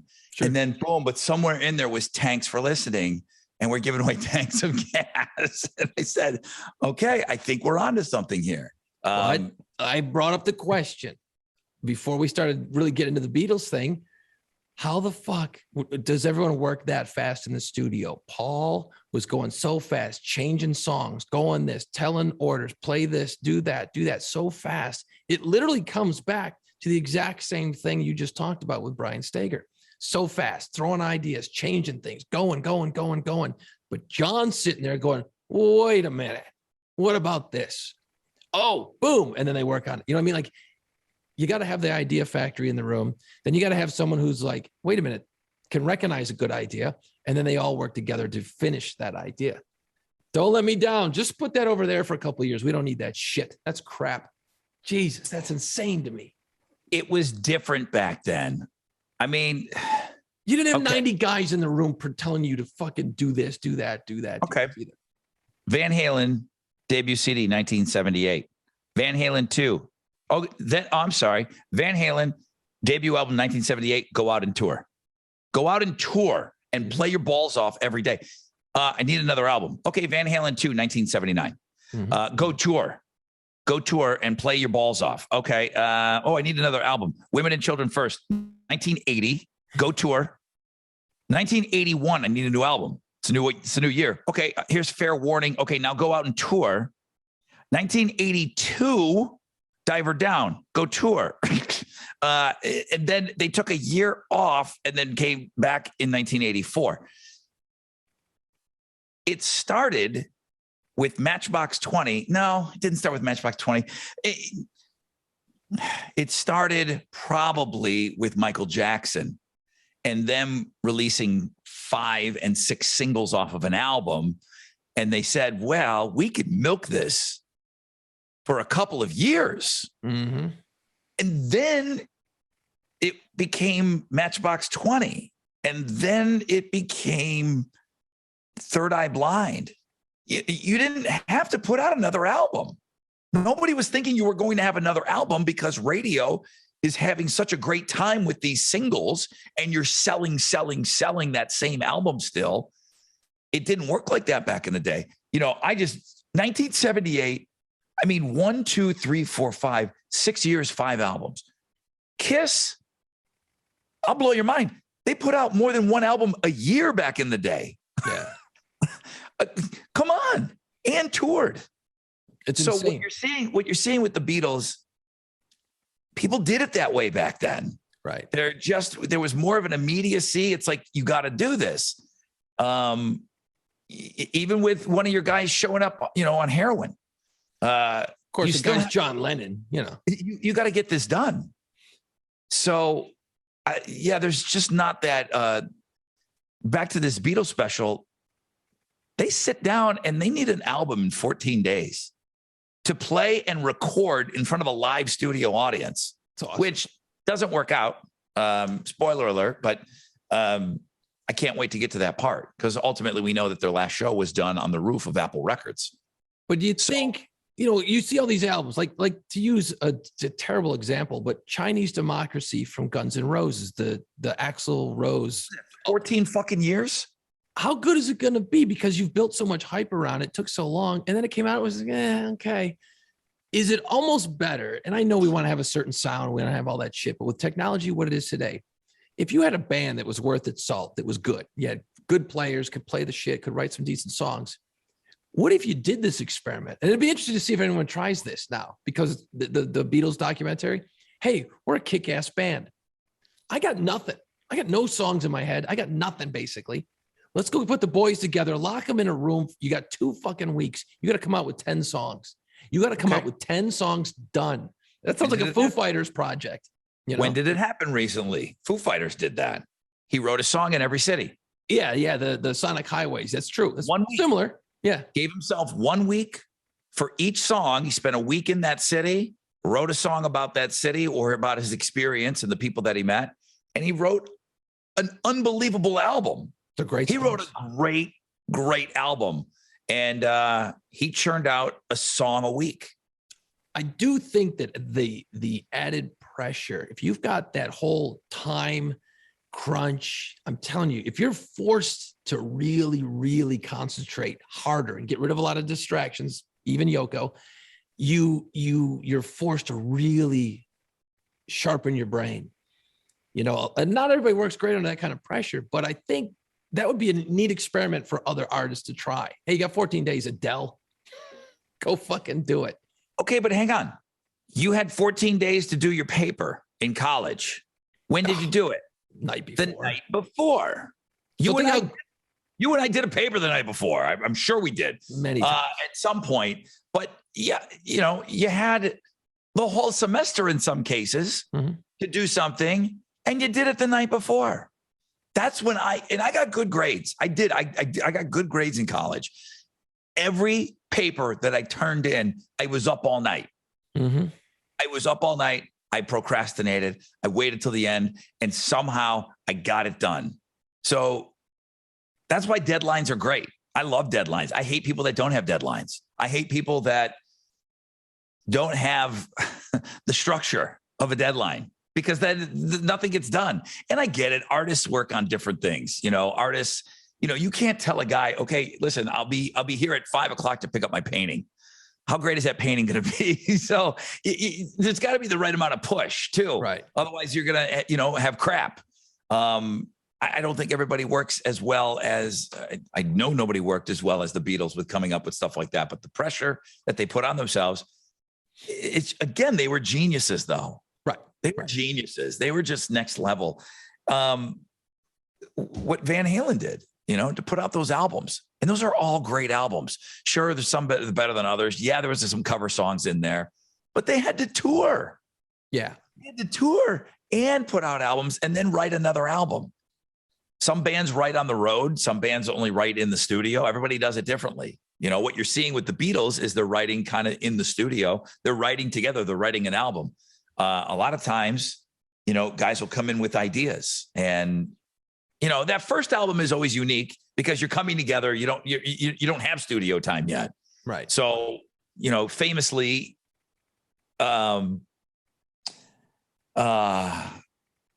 Slash is, he's playing this thing that he warms up his fingers with, and it's like, wait, what is that? What is that? And it turns out to be Sweet Child of Mine. Right. And just warming up. It's just warming up. And they was like, hey, wait a minute. Duff's like, hang on a second. Let me keep going. Keep going with that. That's getting ready for the first album. So all rules are off. It's all about how you're going to write that second and third album. How are you going to do it now? Are you going to write together? And then you get to a point where you hate each other. You know, when you're in a band together, you're a gang. You fucking love each other. For a while. Axl was trouble right out of the gate with Guns N' Roses. And I think, Dave clashed, but they just knew that he was so great live. They like, okay, we'll put up with this guy because he's going to make us superstars because he's so flashy. But you love each other in the beginning, but at the point that you're watching the Beatles, I think they've already knocked down, drag out, already yelled and screamed at one another. And now they're just like coexisting, and they know that they need one another, but they're no longer. I think John even says is like, I'm no longer annoyed by you. I think something like, it's just such a backhanded thing. It's just like, right. No, it's okay. You don't even make me mad anymore. Let's go. I mean, they're English gentlemen. Right. Still. I wonder how many people are musicians who watch this and are like, holy fuck, that's how it's supposed to be done. I quit. You know what I mean? Like, to watch that, you have to realize they are geniuses and they are the Beatles. But if I was picking up a guitar and I'm like 3 years into it and I'm doing okay, and I see that, I'd just be like, sell my shit, sell it. I don't need it because I can't even come close to that. You know what I mean? But yeah, that comes with time. And it's just, everybody knows that the Beatles are next level. I just never was a huge Beatles fan growing up, and I'm such a late in life geek about them, and I'm learning about them and knowing that the album that they're working on, it's their last album, but it took so long to come out that they went out and recorded and did Abbey Road, which I think is their best album. And it's crazy. The timetable, this documentary, and I know we're talking a lot about it. There's so much air. Yeah. There's so much space, and there's nobody telling you, it would be great. What is that? Is it David Attenborough? Yeah. The animals. It's like, and here coming up, you're going to see George give a backhanded comment. Wait for it. Maybe Jim Nance, like from the Masters. Okay. The golf. And now Yoko's going to go grab a ball of yarn.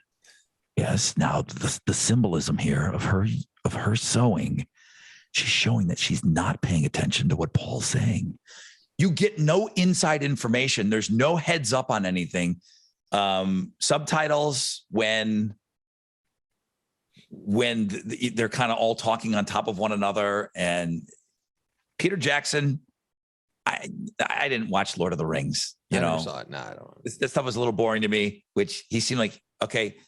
I think he was the perfect guy for this, because 80 hours of just hanging out and noodling on the guitars. And he had to kind of create a storyline almost where he had to kind of put it together where it made sense to dummies like us, because we don't know anything.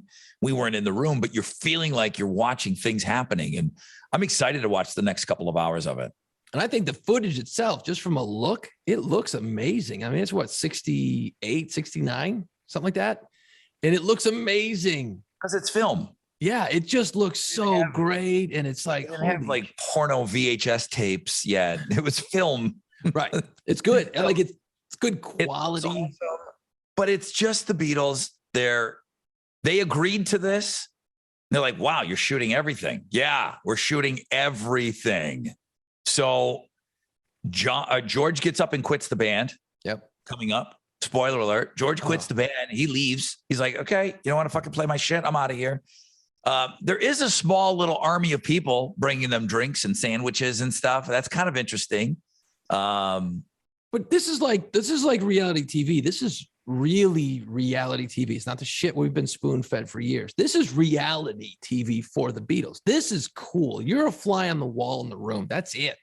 That's all Desperate Housewives or the Real Housewives, after the first episode of The Real World and after the first Survivor, everyone watched and said, okay, now I know how to act.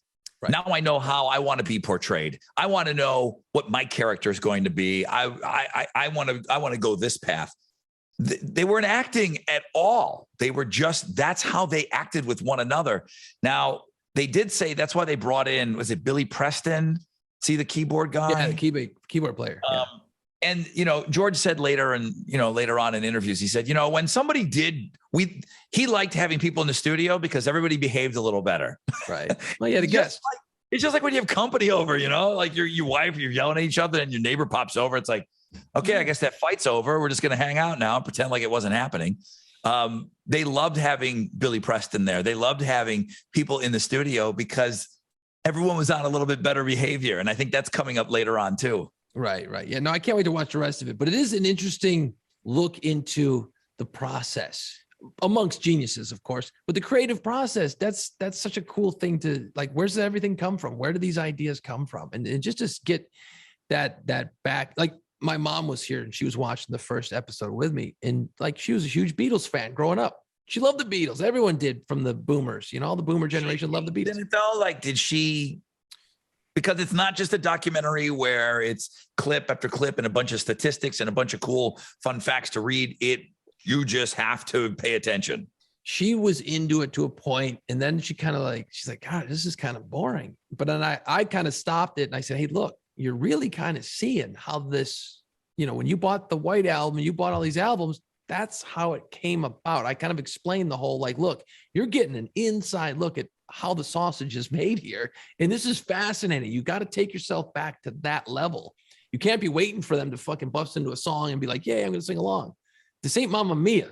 You know what I mean? You're really seeing how it's made, and it's not for everybody. And she's like, that's what makes me think a lot of people are going to check out. Like, right. I know I'm going to watch the whole thing. It's just, you got to find the time to do it. Right. I think a lot of people are going to check out. That's cool. Just because it's not right.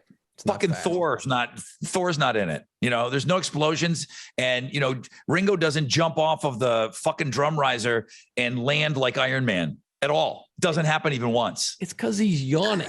It's because he's asleep, man. He's sitting up there fucking sleeping on his gyro or whatever the fuck it is.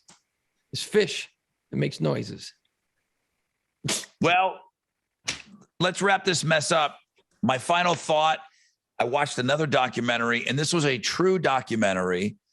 And we could have spent some time talking about this, but the Alanis Morissette documentary, Jagged, it's really good. Really? All right. Just Jagged Little Pill. It's her getting signed. They talk about, her in Canada and being a bit of a TV star and her becoming a pop princess and the direction that she was going in. And then it all changed. And Taylor Hawkins is in it quite a bit. There was one big tour. That Taylor Hawkins was in. And then he even says in there, because they played shows with the Foo Fighters. So that was the introduction.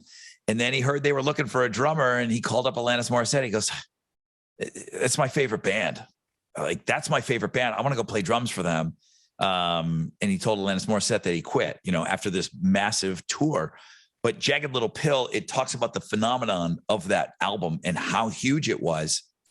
The interesting thing, which is not covered at all in the documentary, Alanis Morissette hand-selected who was going to put this thing together and who was going to direct it, a woman. She walked off of the set. She wanted separation. She didn't like the direction that the documentary was going in. I watched the whole thing knowing that Alanis is not happy with the finished product, and I can't figure out what she's not happy about. There's nothing in there. There's no jabs at her. There's no shots. There's no gotcha moments. Taylor does talk a little bit about, groupies, and they were kind of hiding groupies, and, and I don't know if maybe she didn't want that out there, and maybe they put a little too much Taylor in there because they know how famous he is because he's in the Foo Fighters. And she's thinking that, hey, I don't need him as much in this document. That's the only thing I could think, but she made it sound like they left on good terms. They were super pals when they were playing together.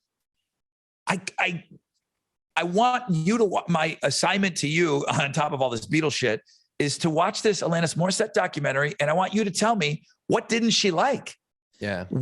What direction did anything go in that, because she's in it from start to finish. She just, I imagine, was probably supposed to do some post stuff and never did it. Didn't like the cut that she saw, and then boom, I'm out of here. Weird. Yeah. Maybe she wanted it dirtier, grittier. Who knows? I mean, she's an odd bird. You know She's what I an mean? odd chick, and I don't want to say anymore. I want everybody to watch it. Your assignment is to watch Jagged. It's a part of this HBO documentary series. The other one they made was the Woodstock one. So there's a series that they're making. And tell me what Alanis Morissette didn't like about it. I can't figure it out. That's strange. It's good though. It's really good. And you and I were just starting out in radio when that song came out. And to this day, there's not another song like You Ought to Know that lit up the phone lines. What is this right now? Oh my God, what is this? Oh my God, what is this? Because there wasn't anything called Shazam back in the day. Right. And the name of the band did not show up digitally on your radio when it was being played. So you were listening to the radio and you heard something that sounded so different. Every time that song played, the phone lines went bananas. And I think you and I were just doing weekends at the time. But it was nuts because when that song came out, it was like we were an alternative station, but it was still a male driven format. It was mostly dudes. You had the occasional chick song on the radio. There's a few lines in there that really caught dudes. It's like Go Down on You a Theater. Right. The bleeped out F word. So it was awesome. It's not shocking anymore, but when it came out, it was just holy shit. And then we didn't even know the 7 other singles that were coming after that. Going back to your culling an album for as many fucking pieces of gold you could get all the singles out of it, bleed it to death. And it worked because that's one of the highest selling female albums of all time. You know, it's one of the biggest selling albums of all time. It's a 30 million. I think it's a 30 million seller. Right. So, I mean, the fact that happened out of a song that we were like, wait, we're playing a girl on the radio. And then you heard it and you're like, oh shit, she sounds a little bit upset. She seems like she might be a little perturbed. Yeah. And that was the only really angry sounding song, but that's what the press ran with. And they get into all of that. They get into all of it in the documentary. Cool. It's really good. It's really, really good. And she's gone on to do such great things, man. She's going to be on a sitcom coming up about her life. There's a Broadway production about her. Yeah. That album, and I know she put out other albums, but that album is just in rarefied air. I think it's a 30 million selling album. So, it's one of the best selling albums of all time. Not to get back into the creative thing, but if you're an artist with her caliber of talent, right? And this has happened to other artists. She puts out Jagged Little Pill. It's fucking crazy huge. You got to go follow that up. And there's all kinds of pressure from the record label producers. Like, you've got to come out with something big because we're counting on you because you did so great on this first one. The sophomore slump. How the fuck do you even get an idea in your head because of the pressure? That's a different kind of pressure than that self-imposed 14 days, let's go get it done pressure. This is the weight of the world on you, And you take a couple years off and you put out a double album, and the song you give to radio is 8 minutes long, November Rain. I know, it's crazy, right? That's how you follow it up. It's like, okay, we're going to do whatever the F we want now. And it's going to be great still. Yeah. Everybody knows Nirvana has Bleach, but, never mind. How do you follow that up? And then I was hearing a guy talk with Tom Morello today, and he was talking about punk guilt, and they brought up Nirvana, and Tom talked about it a little bit too, because, you don't want to be a sellout, but, Nirvana, they started out in a van, they become the biggest band in the world. And now you have this punk guilt where, okay, we're huge. We got to put out another album, but we want it to be gritty, but polish it, but do this. And, you've already alienated your van people.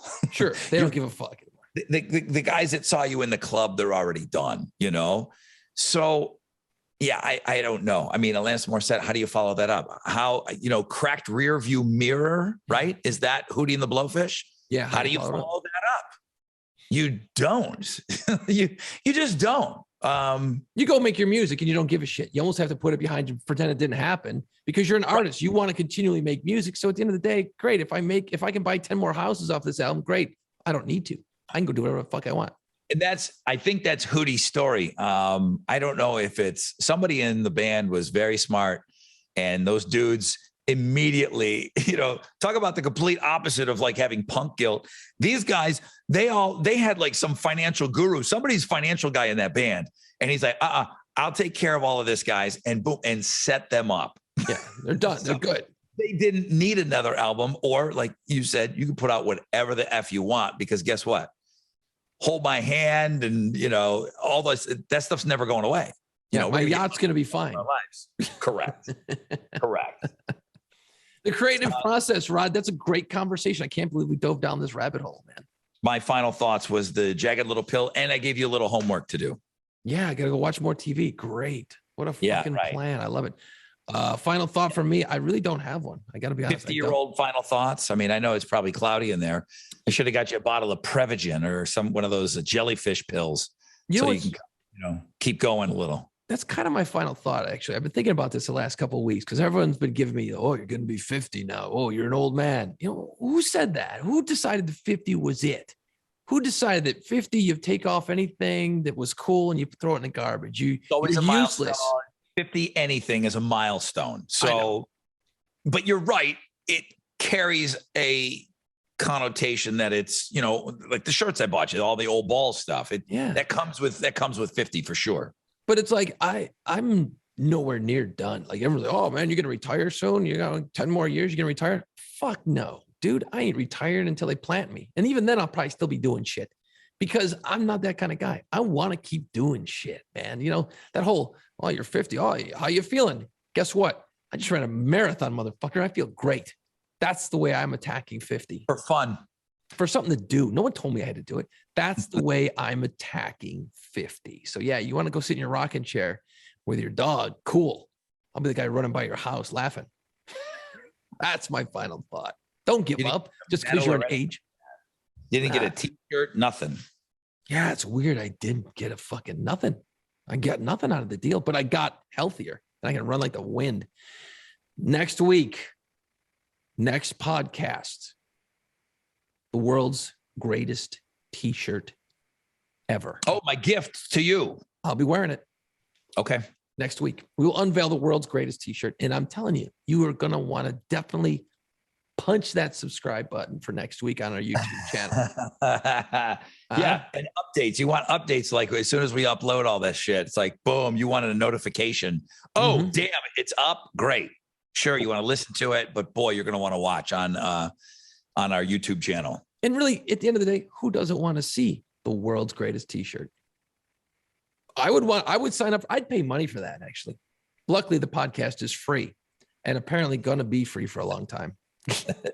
All right, bro. It was great to see you. Happy birthday to you. Congratulations on your amazing month and kicking the shit out of that goal. It was an amazing goal. It was lofty goal for sure.